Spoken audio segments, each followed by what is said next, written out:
Macedonia in English. Just about everything you want to know.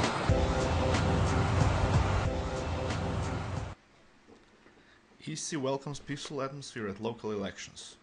Spokesperson of EU Election Commissioner Stefan Füle, Petar Stanos, said the EC welcomes the fact that the local elections were held in a peaceful atmosphere without major incidents.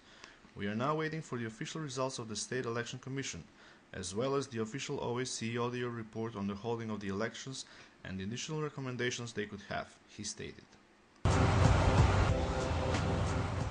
Second round of elections to be held in 29 municipalities and the city of Skopje.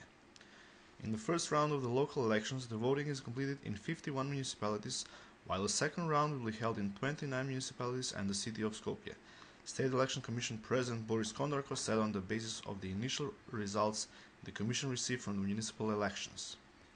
According to Kondarko, the results are from 528 processed polling stations out of the total of 536, which means that the State Election Commission is waiting for results from 8 polling stations. ВМРО-ДПМН Skoce Tranovski and Masjani Makraduli, which won 1,36765 and 77,843 votes respectively, will enter the second round of the Skopje mayoral race. In terms of non-valid ballots, the highest number was registered in Skopje, a total of 13,074, which is 4.69% of total 278,669. OSCE, ODIHR and Congress observers report on local elections. According to the preliminary report of the observers of OSCE, ODIHR and the Congress of Local and Regional Authorities of the Council of Europe, the municipal elections in Macedonia were efficiently administered and highly competitive. While election day was come, the report adds, some procedural irregularities were observed, such as instances of group voting. Candidates were able to campaign freely and access to public space was provided without limitations. The campaign was active. Allegations of voter intimidation and misuse of state resources persisted throughout the campaign. The head of the OSCE ODIHR Election Observation Mission, Ambassador Gerhard Hinrich Ahrens, pointed out. With a few exceptions in the polling stations visited by Congress observers, the elections took place in a calm and orderly manner without major incidents, the report adds. Though the campaign was active, partisan media coverage and a blurring of state and party activities did not always provide a level playing field for candidates to contest the elections, the observers said. NGO Civil notes high number of irregularities.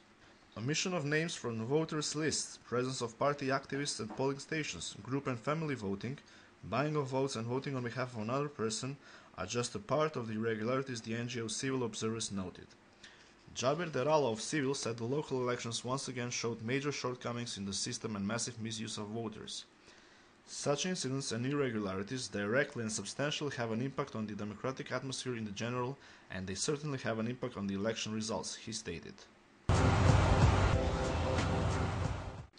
Voting conducted in peaceful atmosphere, says Most. The voting was conducted in a peaceful atmosphere, with a high voter turnout, said Most Executive Director Darko Aleksov, who presented the association's preliminary report. The most common irregularities reported by the Most observers concerned group and family voting, non-usage of UV lamp, taking pictures of ballots and identification of voters by party observers at the polling stations. However, the decreased intensity of some of these cases must be underlined, for example the voting on behalf of another person or multiple voting by the same person, but on the other hand there was a rise in instances of group or family voting, Aleksov stated.